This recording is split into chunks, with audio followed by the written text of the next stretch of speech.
गरुडगमन तव चरणकमलमिह मनसि लसतु मम नित्यम् गरुडगमन तव चरणकमलमिह मनसि लसतु मम नित्यम् मनसि लसतु मम नित्यं मम तापमपाकुरु देवा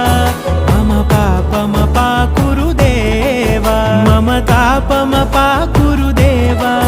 मम पापमपाकुरु देवा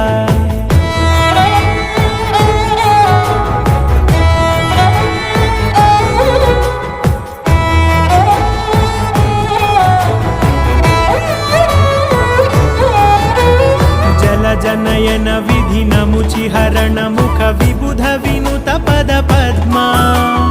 जल जनयन विधि नमुचिहरण मुख विबुध विनुत पद पद्मा विबुध विनुत पद पद्मा।